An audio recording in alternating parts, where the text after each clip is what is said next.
How's it going, lads? Welcome to episode one of the podcast that me and Lee have not named yet, so let us know. I'm David O'Brien. I'm 32 years old from Waterford City in Ireland, and I'm currently living in Abu Dhabi. Lee, what about you, man?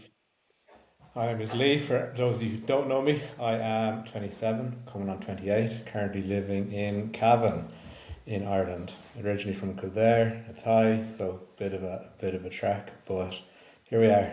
Here we are. So the aim of this podcast is simple. It is very much just to give clarity, insight, and value across all aspects of fitness, men's health, performance, and just general life, struggles, loss, everything. Dave, you're going to kick it off. Okay, so Mm. tell me, who are you? Where did you come from? Where did it start? And who do you serve? Yeah, love it, man. So, who I serve currently are young and aspiring fathers. Aspiring fathers mean you're like me, you're 32 years old, you have a long-term partner, loads of conversations about starting a family is happening, and you're already starting to feel the weight of fatherhood because you know how important it is to you and how important your role is in that, right? So, what I want these individuals in the same position to get out of this podcast is just, perspective, practical tools on all things health and performance in the physical realm, the mental realm, the emotional realm, and your performance as a role as a father. Again, whether you are already or whether you're not, right? So a lot of men in this age bracket are like me and Lee, right? You're building careers, you're thinking about family, you're already raising kids and trying to balance health and performance. Your performance in every role that you're trying to do is a struggle, right? So yeah, we're going to talk about all things like training, nutrition, mindset, fatherhood, so you can show up the best you can for the people who rely on you, your partner, your kids, your friends, because that's all the stuff that's important to me and to Lee as well, I'm sure. So uh, our hope, Fantastic. guys, is that yeah, you're good. Absolutely. I will add, if my partner happens to be listening, fatherhood and Mm. kids is not on the cards for a little while yet, just in case anyone does have any ideas. Yeah. But it's similar to you, Dave. Like my whole mission, to be quite honest, is essentially just help like men in particular, high performers, men who have excelled and dominated in every other aspect of life, but for whatever reason, physically and even mentally, I would say, just find themselves living more in mediocrity, right? There's that disconnect between who they are in every other aspect compared to who they are there. And Mm. it's also something I believe doesn't get enough attention, as again, we're seen as generally having it all together, unshakable. And again, speaking from experience, especially with the Irish kind of culture, I guess, is it's only the last couple of years people have started talking about their feelings and their thoughts over here. You know what I mean? So like what I Yeah. want from this podcast for me truly is it is honesty and perspective, but also relatability. So like that, a lot of men feel pressure to have everything figured out and to just how to deal with things regularly. But the reality is, I don't think it matters what aspect of life we're in. I think it's a day of yourself with future family coming up and with the kind of aspirations I have, wanting to like emigrate and just build that life essentially. Like we're all facing challenges, and I just think it is about opening up these conversations. It's about Mm. talking about all things performance, obviously health and fitness, but self development, mental health, but even more importantly, the struggles, the setbacks, and losses and lessons that come with them. So for me, if someone is listening that just feels more alone in these aspects, then this is what they're dealing with, that they can take something away from this that helps them improve their life, helps them understand that yes, this is while not nice, it is somewhat normal that you're not the only one in this position. And again, I think if we can on both sides convey those messages, I think we'll do a pretty good job. We'll serve a lot of people. I love it, man. Just want to add one thing to what you said there, which is we're still figuring this out, right? As two coaches, which is what we are, health and performance coaches, whatever you want to call it. We're still figuring out how to get the most out of life and how to maximize our roles and not fall to the standard of the average, right? So we're still figuring this out. We're not gurus. We're going to teach you what we know, and also just share the experiences of two men trying to do the best they can in those same roles. That's what it's about. Absolutely powerful. Sweet. Where have you come from, Dave? Like, what's brought you here? So obviously you've talked a lot about like the aspirations and where you want to get to, but like as you know yourself, you don't just automatically want these things, right? It all comes from somewhere. And where was that for you? Where did it all start? Yeah, so I mean, it starts with interest, right? So let's say again, leaving school, I got 265 leaving cert points. That was below average. Every school reports I got over the years in school always said has more potential, has more potential. I've Uh, heard that. yeah, literally that was it. So didn't really apply myself too much. I was actually a late starter in sport as well. I was only 15 getting into competitive sport. That's super late in Ireland, especially when sport is so integrated into society with the GAA and stuff like that. And I wasn't into that either. Um, so so yeah, when I did leave school, I went into a multimedia degree simply because it was the only one that I was offered. Hated it. Me, software, computers. If you know me for a wet day, you'd know that's just not my thing. So I dropped out of that in April. Worked in a call center for 3.5 years. Went back into a PLC college in 2014. Excelled because it was around health and fitness and personal training and sports and recreation, and I got all distinctions in my exams throughout that 9 months. Then went into a honours degree in sports coaching and sports performance. As everyone going into that probably thought we were all going to be sports scientists for Manchester United and strength and conditioning coaches for that. Lived a little bit of that life with an internship in Cambridge, came back home to Waterford, was the academy lead S&C coach there. Loved it, but it's a slow realization that strength and conditioning and sports science, and unless you reach the very top with a master's degree and a PhD, it's just quite hard to earn a living while living a balanced life. And that is truly what I want for the purpose of being a time rich father when that time comes. So fell in love with CrossFit along the way. Just loved it, the learning and unlearning of strength and conditioning principles in that chaos. So dedicated myself to that for 7.5 years. That started to dwindle about a year ago, and I wasn't so confident putting my whole business and development future into a sport where, if you don't know CrossFit guys, it's basically a private limited company, so they can do whatever they want, and year on year there's major changes to the season, and um, they weren't looked at in such a positive light publicly with some really poor decisions just in public relationship management. So yeah, I kind of came away from that. The fire started to dwindle a bit, and I got a business mentorship, and they ask you important questions. Who do you want to serve for the next 5 to 10 years? Was it CrossFit? I wasn't feeling it anymore. So then I started thinking about all the people that I've coached over the years. That was men. If you're doing behavior change coaching, you got to start with why. Everyone knows that book from Simon Sinek. Start with why. What's your purpose? What do you want to change? Why are you talking to me right now? And when you ask that question a good couple of times, a lot of men, 99% of the men that are in the age bracket that we're in, who are about to have a family or who want to or who already have a young family, they wanted to change, and the emotional discomfort of change was worth it when they thought about their young family. And that just really resonated with me, and I just loved it, loved it. So that's why I decided to serve, and that's how it came about because I'm there myself. And a few other things, we'll get to it. I'll leave you speak now, Lee. But performance and health are, for me, are now one and the same, right? They're Yeah, not separate. The stronger you are, the longer you're going to live. The fitter you are, the longer you're going to live. Increased point blank. mobility and stability. You're not going to fall at later life and break that bone, so you're going to get up off the ground, or you avoid the fall, so you live another 5 years because you didn't break the bone and stop moving, right? It didn't happen, so now you're moving, so you live another 5 years. So the natural end of life is 85 instead of 80 because of that fall. And And the then, quality of life you have to that point is massively improved. yeah, so that is a long-winded way of my story, which has changed multiple times. But that's the There was one foundations of it, thing, man. there was one thing you mentioned there. I think it's actually worth noting is obviously going the whole way through school, never really finding your place. Probably, and I'm just very much assuming here, feeling like a bit right. Fuck, maybe I'm just not up to anything, right? Mm, Then mm, all of a sudden you find sport, you find exercise, and that's you. And yeah. it's funny because that is similar enough to myself. Like I did pretty well in the league when time came. Went straight into business in German because I thought that was the road to riches. To be quite honest, little did I know. Dropped out after 3 years. Probably wasted 2 years of that just on literally just on Netflix, to be honest, instead of Mm. being at lectures.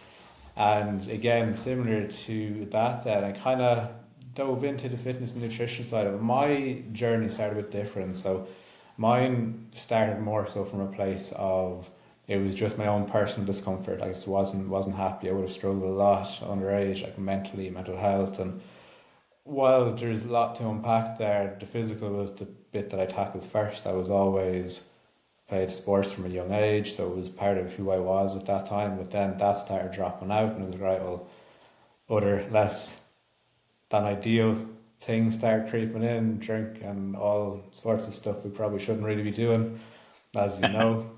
And then it kind of just got to a point of, for me, it was like, well, fuck this. I know I'm meant for more, right? This isn't the end, or this isn't the next fucking 10, 20, 30 years. So I actually, for me, it started with going to a PT myself. I had absolutely zero knowledge, but I knew I had to start somewhere. And from there, it just snowballed. First couple of years, a lot of kind of, I would say, a lot of imperfect action. There were still plenty of fucking weekends on the beer mixed in with fucking training sessions beforehand. But it slowly just started fading out. The love started becoming apparent that there was the first thing I had found that I was almost effortlessly good at, that I didn't find I had to completely like break myself or be completely miserable to achieve some level of kind of, I guess, capability with it. And from there, it just kind of drew legs. Again, I initially came from gym floor myself. I opened a gym back home in Thai. I think it was just after COVID. So what was that, 2022? I believe is when it ended. Ended, yeah, I came here in October 2022, and we decided to emigrate around that somewhere. So yeah, maybe the end of 2021, start of 2022, probably. We took a chance. We had been planning it for about 4 years leading up to that, it was pretty cool to see it all come together. We got pushed back with COVID, a blessing in disguise because it allowed us to go bigger and better than ever we had imagined. It went from what was originally I would say, an 800 square foot kind of like room to a 3,500 square foot facility with top of the range, like everything across the board. Um, and yeah, from there, kind of, I think I learned that lesson that everyone learns when you make something that is a hobby and a passion into a profession. It wasn't all sunshine, right? There was a lot of Mm, learning. Like I would say, the most of the time was spent not doing the thing I actually enjoyed. So that in mm, and of itself it was an experience because for me that was the light at the end of a very dark tunnel. I knew that was my thing. It was my kind of like, this is your chance to prove yourself, to make something of yourself. And we made a success of it. It's went unbelievably well. But I have also found myself almost creeping back mentally as it just wasn't it. And that's what led to where I am now, essentially, with Lee Hendy Coaching, a comprehensive online health and performance company. And since then, I just haven't looked back. Finished up in the gym. Actually, it's going to be last May, so coming up on a year. And I would say, truthfully, probably learned more in the last 5 years being in the gym, going out on my own solo, than I had in the years of school and college beforehand. And I think that's the way it goes, though. It's the school of life, isn't it? And that's one thing that I kind of look back on now is, while what it all came from initially wasn't necessarily a great place, it wasn't necessarily the most healthy of kind of routes, I would say. But it has given me clarity and perspective, and ultimately now that is why I want to help men who are in the same position, men who have maybe felt like they couldn't talk to anyone, guys who maybe feel like they're wasting their own potential, people who feel like maybe they've just been that they're just not meant for much more. And me, if I could, that was one thing I could kind of leave behind is that everyone has that within them. It just takes, I do think it just takes a bit of awareness, a bit of help, and just a willingness to accept, embrace that like what you are and what you're doing at time just isn't what's needed, isn't what's required. And that's just led to everything and where we hope to kind of grow from a business perspective, from a coaching perspective, be able to hope ideally have influence and help hundreds, if not thousands of people over the course of, well, however many years we both have left in the start, isn't that right? yeah, that's it, man. I love it. I love it. So, what I'd like to touch on now, man, is a little bit deeper as to why you coaching those men, and then I'll give you a little bit more as to why I'm coaching the young and aspiring fathers that I coach and the problems that they're experiencing. But just touch on yours first. Yeah, so for me, I guess a lot of it is just it relates back to my story. Is like the why for me is I know what it's like to be in that dark point of like, right, there's nowhere to go. You don't feel like you can perform. You don't feel like you can be that person who walks with confidence, who has belief in themselves. And I think like obviously the physical side of it is fantastic and it's the bread and butter, right? It's the foundation of everything really, and we both agree on this. I think after that though, like especially as men, right, like we're hardwired, we need purpose, I believe, we need drive and we need direction.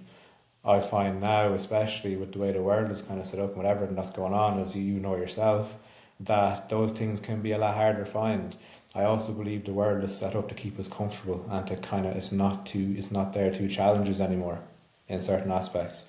And that's why Mm, I want to just let people see that there is more to it. And truthfully, like I'll say this and I said it time and time again, like I wouldn't class myself as unbelievably clever by any means. But if you're willing to work and you're willing to just embrace change and you're willing to just accept that things can change and just go seek it out, it's all possible. And that's my why, is because I want to help people realize, people that were in a position I was in where they maybe didn't think there was a tomorrow, that there's always a tomorrow and it's always going to be bright if you take the initiative. mm. What Love it, about man. you? What about you? Yeah, so as I said, there was a lot of changes for me in what I thought I was going to be and what this was going to lead to. Again, originally sports science, strength and conditioning, elite athletes, right? Sexy stuff, brands, Manchester City, Manchester United, which some previous students in my degree before my time did go to Manchester City and stuff. You have those big aspirations and role models, right? It's amazing. Then when that changed, it was CrossFit, CrossFit, CrossFit, and then I was like, I'm not so sure. It's a very unpredictable uh, private limited company, as I said. So when I really thought about this fatherhood and serving them for the next 5 to 10 years and the hundreds of men that I've coached already who already showed me what was important to them in that stage of their life, it just became apparent to me, well, number one, why was I so resonating?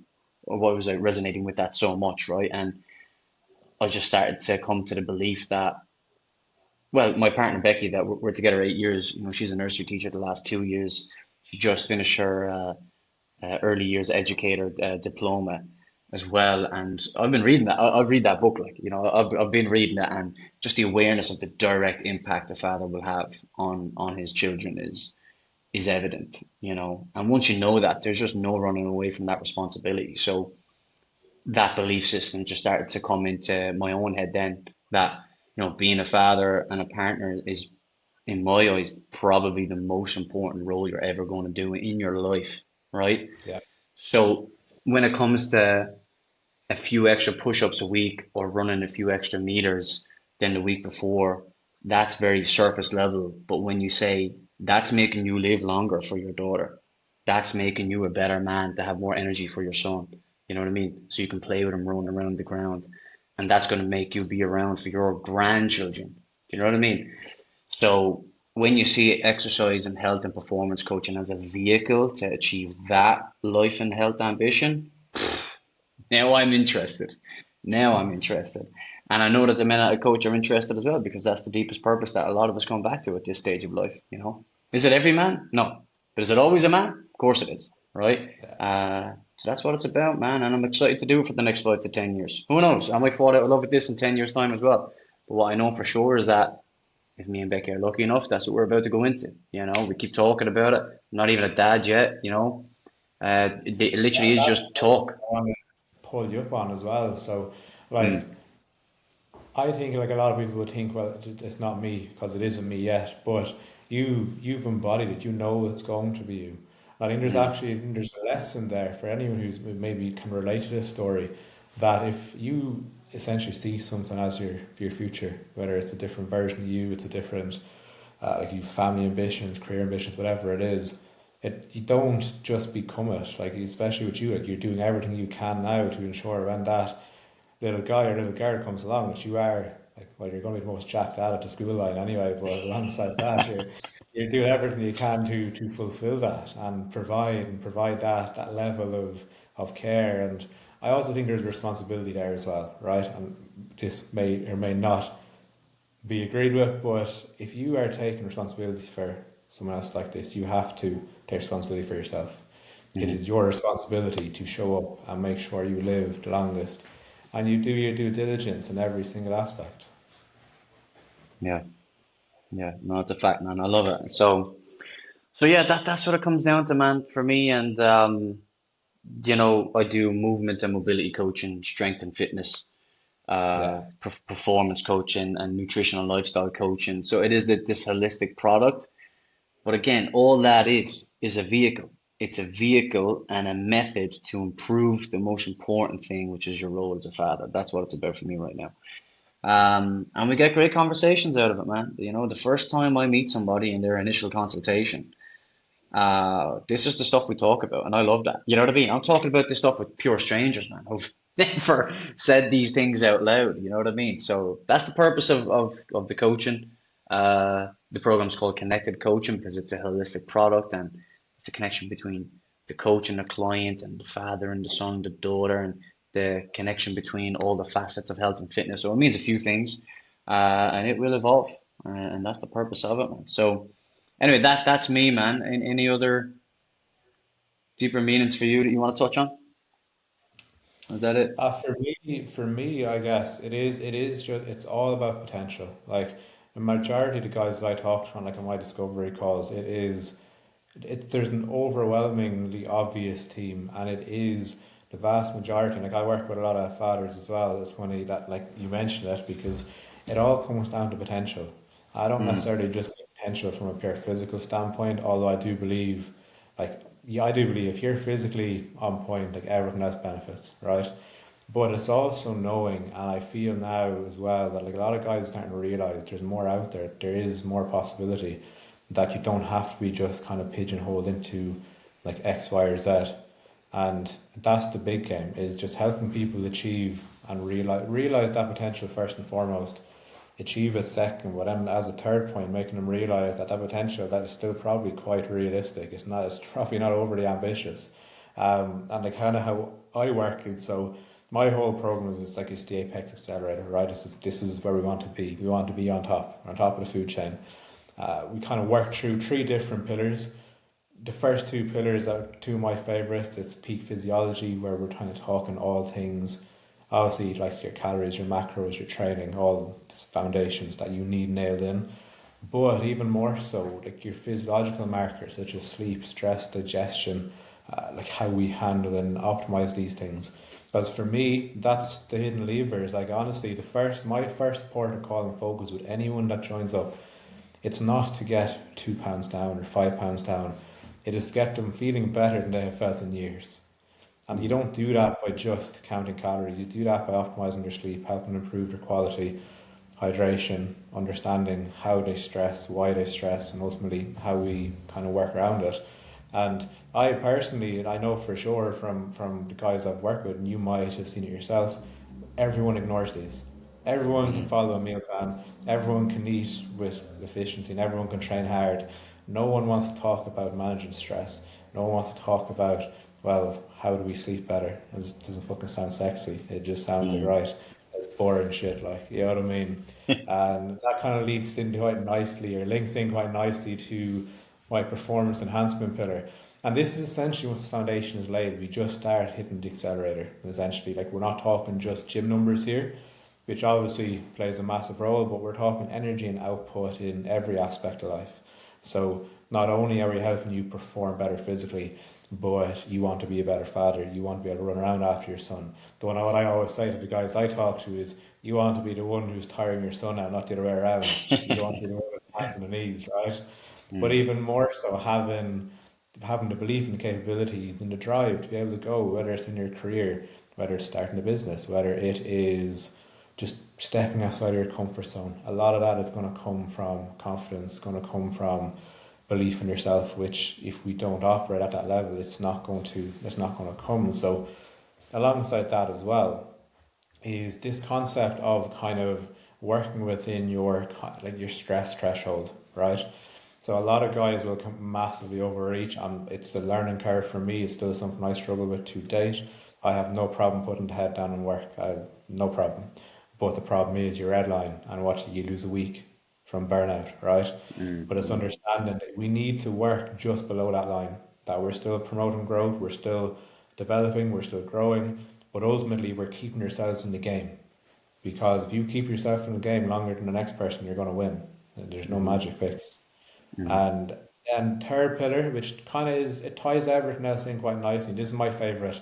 I think you like it as well. Psychology recalibration. So all the physical, all the physiological is fantastic, but it's not going to stick if your head is playing a different tune. So ultimately, the main aim here, you have to get your head, your habits, and your daily systems in check. So everything around identity, mindset, identifying, and just being more aware of limiting beliefs and sabotaging behaviors, and ultimately understanding, well, what do we do here in these scenarios? Because I personally see, like, once everyone has their nutrition dialed in, their training dialed in, that isn't the reason people fall off. Yeah, there's weekends that pop up, but you work around it. What I see is belief systems kick in, sabotaging behaviors pop up. And if we're not bringing awareness to these and getting proactive in the management of them, then yes, you're building a system, but your foundation is still rotten. This is what will keep you in the game. Like, there's a funny one. I was talking to someone yesterday. Some of the best clients I have are the ones that shout the least. They just said, yeah, let's fucking get moving, let's get working. It's just there's no stress. It's just consistency over time. Mm-hmm. That's truly all it is. But what I've seen is mentally, they generally tend to be, I would say, maybe more low key or have better awareness around their stress. They realize the importance of these different things, but they also know that like things take time. And once you can kind of rewire these beliefs, again, for me personally, the big issue was always I never felt like I was where I meant where I needed to be. I was always behind. I'm looking at everyone else like I should be there. Why aren't I there? But ultimately, as you've alluded to yourself, if you just don't give up, if you just stay in the game long enough, you win. Yeah. And Just outlast the that's the competition.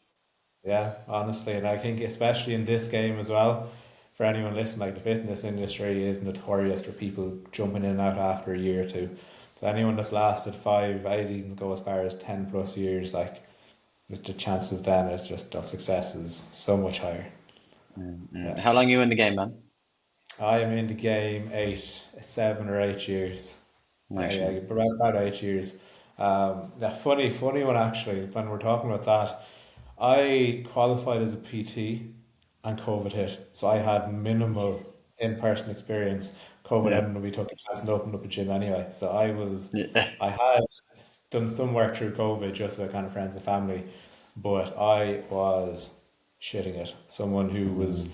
nervous to speak in front of people, someone who was like, right, I haven't actually fucking done much of this, to a gym open day, whereas like you're fucking talking to however many strangers, shaking hands, you know what I mean? So bizarre.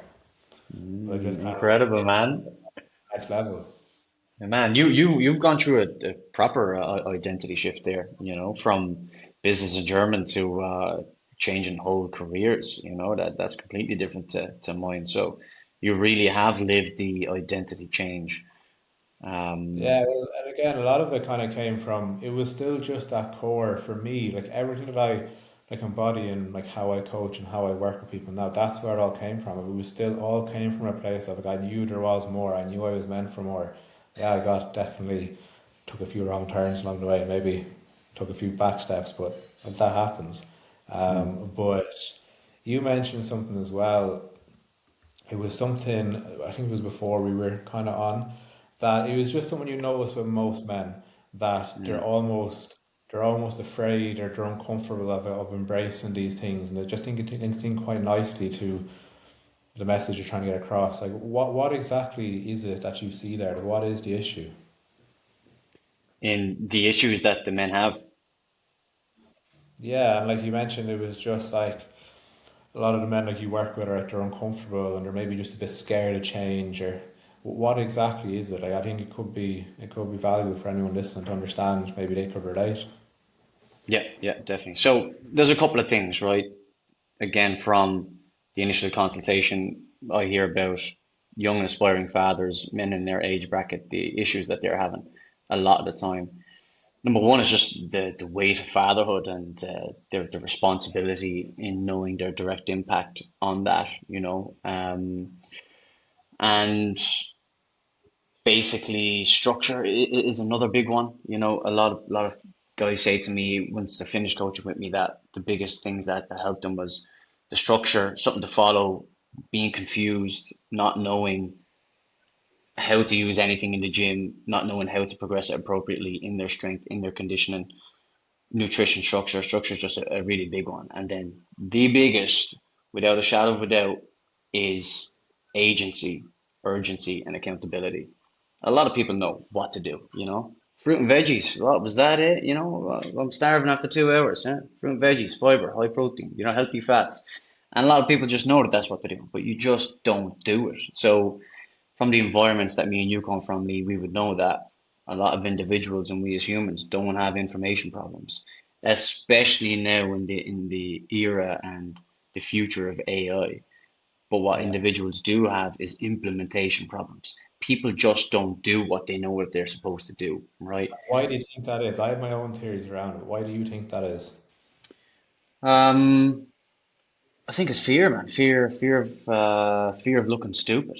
Fear of not knowing, fear of being vulnerable. The price of entry is embarrassment. Once you realize that you cannot control what others do, say, or think, especially of you, you're completely free in that regard.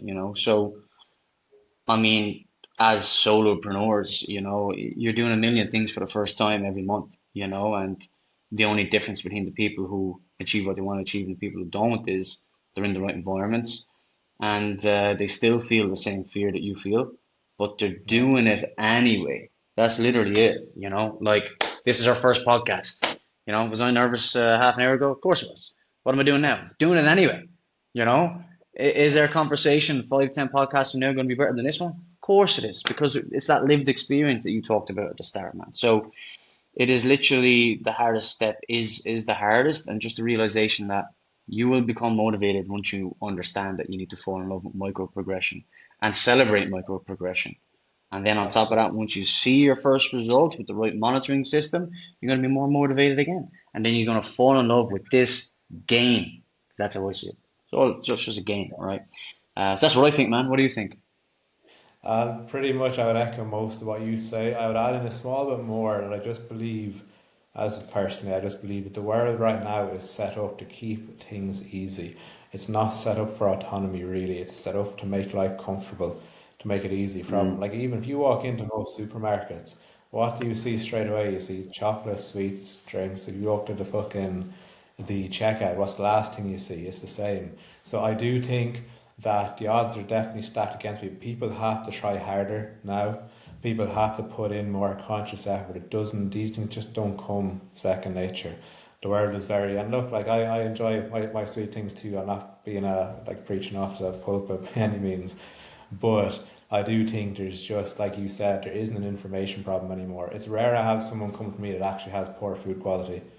That now mm, quantity and everything else, different story. Movement, different story. But alongside that, then as well, it's it is also just embracing that whole the vulnerability and just understanding, right, I do need help. And I actually had it funny before we were on. I had a chat with a client who is in the process of potentially joining a mentorship for his own business, and he was just asking my experience, and I kind of said to him, I said, look, like, do I kind of see it is if I have a goal that I want and someone can get me there quicker, more efficiently, with a higher chance of success on the back end and keeping that goal, I'll have no problem paying. Now, obviously, do your due diligence and like talk to clients, talk to people who have lived it. But again, he mentioned fear was the big one. That it was just fear of potentially spending money, and it's similar to the likes of investing in your health and fitness. Of course, it is scary. It absolutely is. But you mentioned, I think before, like the price you pay isn't just what comes out of the bank account. The price is what you lose in 5 years' time, 10 years' time.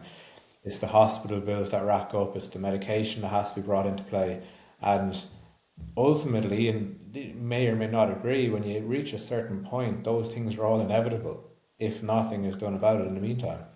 mm, mm. Yeah, it's a fact, man, and we cannot ignore the research in the last couple of years. We really can't. Grip strength research is like 3 million people, 3 million data points that shows us the individuals that are stronger by an indirect strength test of a grip strength hand grip dynamometer, which is so easy to do. Those who are stronger live longer. Over 3 million people. Just like Yeah. this correlation, just we know that for sure. VO2 max, same thing. How fit you are. But all of that also doesn't matter if you can't manage your stress and things like heart rate variability as well. So mindfulness and recovery and sleep and stress management, the silent killer, are also so important. So this 100%. is why health and performance coaching is the vehicle to give you that long good life, for you to do whatever you want with that long good life.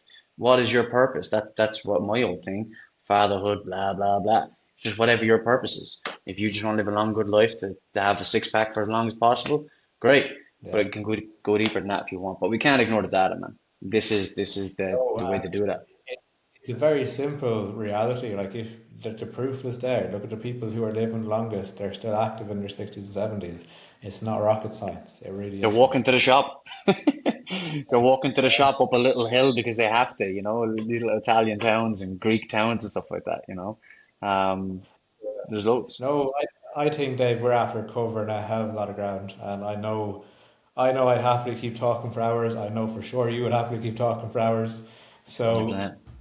what I think, one question for you to finish it, okay? Yeah. I think could Mm. be a pretty good one for anyone we potentially get on the podcast in future is if you were to leave this world tomorrow, what is the one message you would want to leave behind? What would you want to be known for? Oh man, that's Oh, you what like an this. unbelievable question. I love it. Right. So if you were asking me that question, I would just say, man, I would say you'd probably get a different answer based on the stage of life that you're at. If you asked me that question in 5 years' time, I'd be like, oh, to teach everyone that as soon as I get into competitive sport and into things like CrossFit and gym, that's Everyone's so good. CrossFit is not a genuine sport, Every, yeah. everyone's a CrossFitter. That's going to be so good for your mental health, and my intellectual ability actually improved and my self-confidence improved, and all that did happen, right? But I've lived that life now and I'm 32 years old, so now the answer is completely different, right? It's yeah, all that stuff is cool. I coach one guy at the minute. He's 21. Are we talking about fatherhood and stuff like that with him? No, he just wants to be the best he can on Yeah, his of hurling team course. back home because that's what's important to him right now, right? So for me, it is the knowing, the knowledge of, again, if I'm lucky enough to be a dad in the next couple of years, which I hope to be, it's just that you're directly responsible for your role in that, man, and that the impact that you can have if you do that right is on your son, who will follow in those same right footsteps, and even if you're lucky enough to be an even better human being than you are, so he can Yeah. love his future partner to the best that you're loving your partner right now, if you're Legacy. holding at the same time. Legacy, man, and then it's down to their grandchildren, and you're around for your sons and daughters' grandchildren, right? It's walking your daughter down the aisle and tearing up the dance floor at that wedding, you know? It's stuff like I've that, seen man. your dance. That'll be a fucking show to watch. I'll still be tearing up dance floors, man, when I'm 85. That's the plan. I love a boogie, everyone knows that. So yeah, man, You I can take think the that's boy what you're out of passing water on. for it, but you can't take water for it out of boy. That's a fact. It's a fact. So it's values, man. It's values, and that's what legacy is for me, anyway. You can go and try and change the world and be a millionaire, but for me, everyone wants that, right? But if you want to have impact and be financially and time free, I want to do it with something that has real purpose, and that's what it is for me right now. Yeah, What about you, man? powerful. Phenomenal question. For me, again, I think it's the same. If you had asked me 5 years ago, if you even asked me 5 years in the future, it's going to be a different answer. For now, it genuinely, for me, like I'm extremely grateful and fortunate and aware of like, the position I'm in due to the vast majority of time help from people that I wasn't afraid to ask for help for, or maybe I was afraid to ask for help for. So for me, it is just having people know that like there is always people willing to help. I would even say the vast majority of people are actually quite nice and quite willing to help. And ultimately, I know myself that some of the greatest achievements I had to date all came off the back of collaboration, came off the back of help and teamwork essentially. That would Mm, be it. Is there's light at the end of a tunnel? There always is. no matter how dark it gets, there always is, and then just ask for help, regardless of what it is, whether it's business, fitness, whether it's mentally, whatever it tends to be. That truly, I think, will solve quite a lot of, especially as a Mm, man, being able to ask for help is still something like you know yourself, straight away your back is up, right? You have that bit of a mm. feeling, so, I don't want to ask here. But ultimately, you get yourself so much further ahead. And the likelihood is, unless you're a bit of an arsehole, the people around you probably do want to help you as well. So be a nice Fact. person as well. It also fucking ties in. Oh, it's a fact, man. I love it, man. And like we said, we got to lead from the front there, man. If we're gonna do that right, and you're a great example of what you just said there, of being vulnerable. So I look forward to doing it, man. I look forward to leading from the front and just being completely open about the deepest, darkest challenges and desires of young Irish males. So, I'm living in Abu Dhabi. I don't know if I said that at the start or whatever. It's an uncertain time here at the moment. Lee's hoping to move over here at some point, hopefully, but so yeah, a lot of people will be able to relate to this, especially with the issues in Ireland and the previous issues of mental health, and trying to play a positive role and trying to break that stigma would be a wonderful thing. That's a great purpose to that. So I look forward to it, man. Absolutely. Amazing, Brilliant. brother. Let's do it. Right. Happy days.